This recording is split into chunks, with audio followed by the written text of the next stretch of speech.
gosh, I should change my clothes. Just realized that. You guys, I just want you to know that maybe winter, but in Hawaii it still feels like summer. So if that means anything to anybody while I'm in a sweater.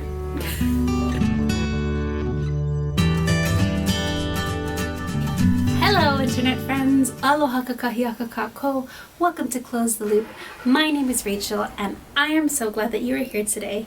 That was a truck starting up in the background.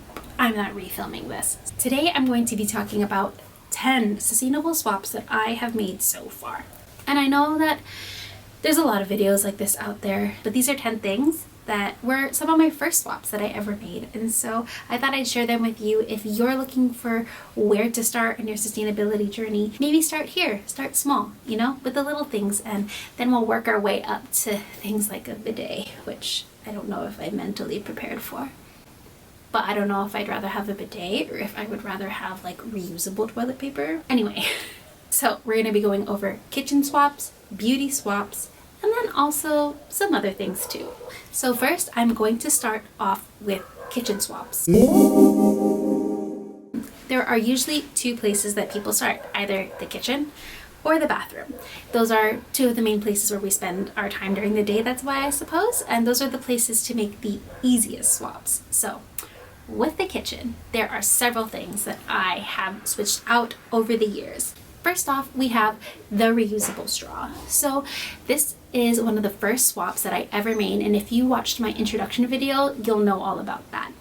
However, now, as much as I love them and I have them, I don't really use them. Maybe for a smoothie, and I'll take one out with me if I am gonna go get a drink somewhere, but overall they kind of just sit in a drawer. I love them when I need them. We have way too many of them. However, I think it's important to note the controversy behind the reusable straw.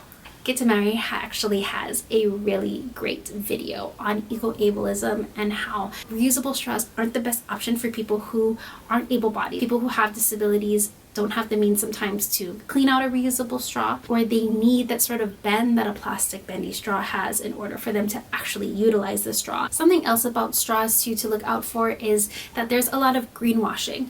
Now that sustainability is a trend, it's a hot topic, a lot of brands will promote and put out products like straws that aren't necessarily actually sustainable. You have to look into who the company is, what type of materials are being used, what type of facility it's being made at, and really just look at the store that it's being sold in. If you're interested in more about greenwashing, I highly suggest you go over to Gittemary's channel because she has all of the information on there. Number 2 on this list is reusable cutlery and silverware. So if you watched my intro video, you'll also know that using my own silverware was a huge part about getting me into sustainability and zero waste and really lowering the amount of things in plastic that I was throwing away essentially. I used to work at a preschool, and when I first started there, we have a cabinet that has all of our plastic forks and spoons and knives and plates and bowls, and basically all the disposable plateware goes into this cabinet. I found myself reaching every single day, not just once, but multiple times a day, for a fork or a spoon or a bowl or a plate. And so I decided to bring my own cutlery to work. However, the first mistake that I made was buying my own utensils to use. The best thing that you can do is that you don't have to make a purchase to use reusables, right? We have silverware, most of us do anyway, in our own homes. And so just taking those forks, knives, spoons to work will suffice, because you can wash it there or you can wash it at home and then just put it back in the drawer where it belongs, and the next day take out a new one. Of course, it's always great to have your own set to bring with you wherever you go. Now I have a bamboo set that I bought from the Punanaleo sale. I use that set wherever I go. The third switch on this list is cloth napkins. So having cloth napkins is something relatively new to me, as we still have a lot of paper towels and napkins in this household. And so I actually took the initiative to make my own cloth napkins. I actually ended up making cloth napkins also for my sisters and my mom for Christmas from old pillowcases. While they're not the linen material, they do the job and they work. And now they get to use a fun old pillow as their napkins, and I think that's pretty neat. Fourth on this list is reusable Ziploc bags. I had initially bought some reusables from Amazon. They were not that great.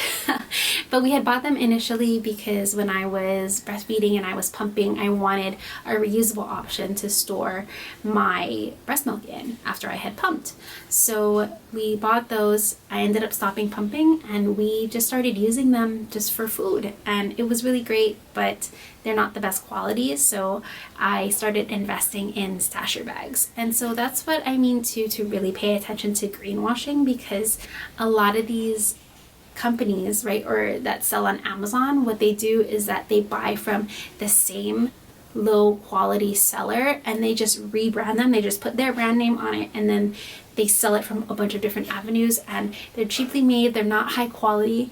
Right now it gets the job done. I'm hoping to get more stasher bags in the future. For now, the little stash that we have will do. But we don't only have stasher, we also have zip top, and then we had these bags that were for formula that I actually use to put my daughter's snacks in sometimes. The average American uses about 500 Ziplocs per year. And so if you think of a household of 4, that's up to 2,000 Ziplocs in 1 year that is being disposed of, if not more. So buying reusables obviously saves us a lot of money, because if you think about it, right, if you are just buying the gallon size Ziplocs alone, you're looking at spending at least $200 a year on Ziplocs. So paying the upfront cost for a stash of reusables is much more cost effective and better for the planet. So the next category we're going to talk about are beauty swaps.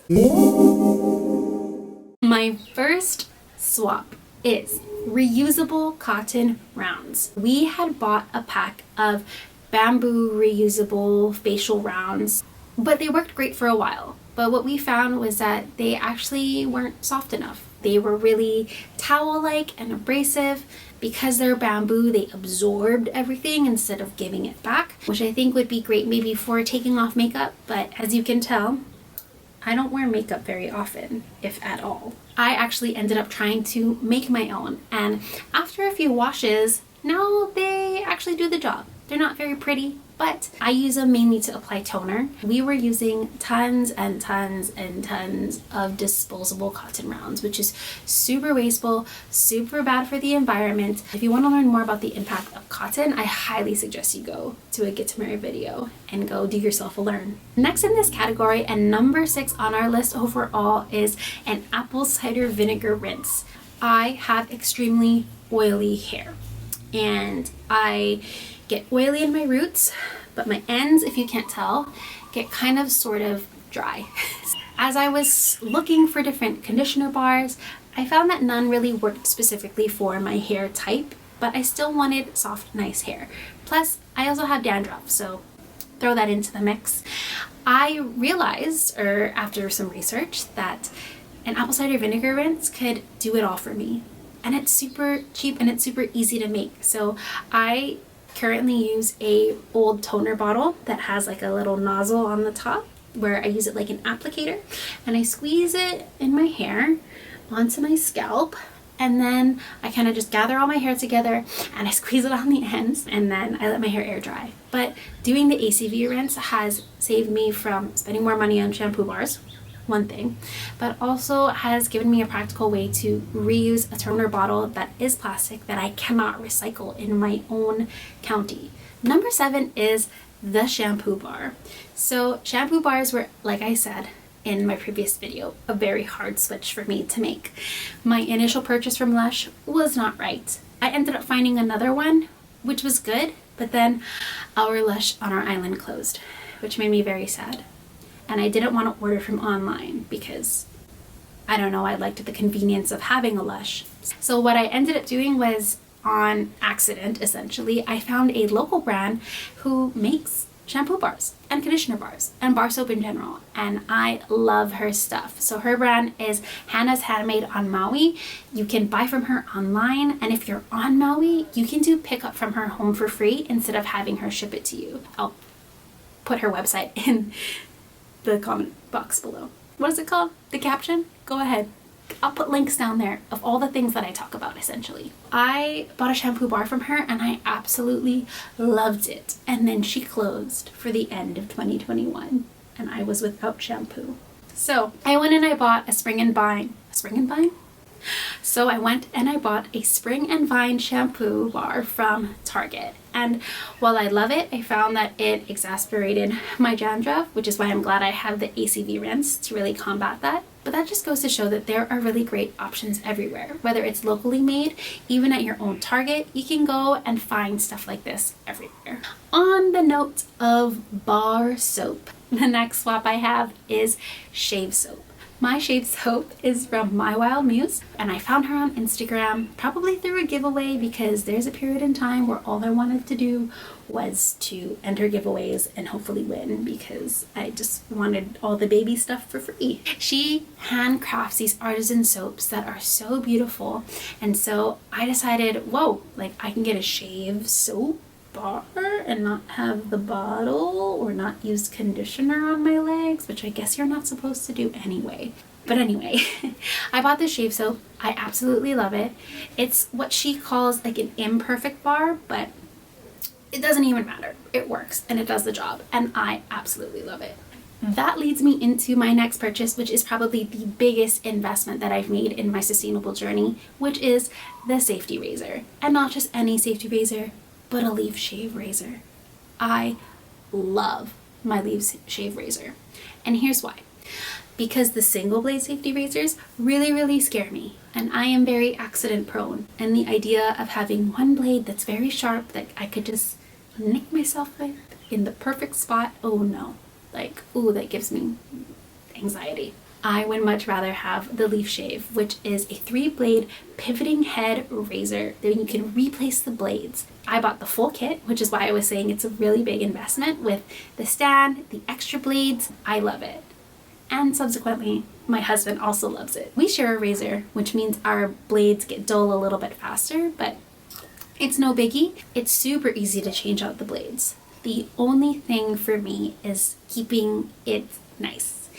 Because I live in Hawaii, we live in the valley, we live relatively close to the ocean, not super close, but close enough that we get that salt air blowing through every once in a while and things rust really easily here. Keeping those blades nice and clean and not rusty can be a bit of a challenge, but it is a challenge worth accepting if it means not ever having to buy a disposable razor ever again. The last thing on this list doesn't fall into either kitchen or beauty, and I talked a lot about it in my introduction video, so you can go and watch that if you'd like to, just to get a little bit more insight. The last swap is secondhand shopping. And like I said in my last video, not just for fashion purposes, but also for everything. My camera is secondhand. I'm hoping to get a secondhand phone when the time comes. I've bought a lot of secondhand things for my husband and for myself, and so really implementing that swap of, right, what this channel is named, closing the loop, really keeping things in a circular society and taking care of the things that we already have on this planet, because we don't want to deplete the resources that we have. We as humans are so feeble and so limited, and I just pray to God that we can shift the mindsets of people to not take advantage of our resources. Basically, we don't want to deplete our resources, because especially as someone who lives on an island, our resources are very limited. So keeping things in circulation, not sending things to the landfill, that is so important to me. I shop in the thrift store, obviously, but also on places like Facebook Marketplace, Poshmark, Mercari, Depop, and even there's a lot of issues with reselling, but it's still better than going out and buying something new. So I will be continuing to secondhand shop for everything that I possibly can and only buying it new if there's absolutely no other option. So that is it for today's video. Comment below and tell me which was your favorite swap, or maybe a swap that you've made that I didn't include in this video, and maybe I'll make another 10 sustainable swaps that I've made in the future. If you like what you saw today, give this video a like, subscribe to my channel, and hit the bell so that you can be notified of when I upload new videos onto this place. I hope you have a great day. Ahui ho and yasupu. Bye!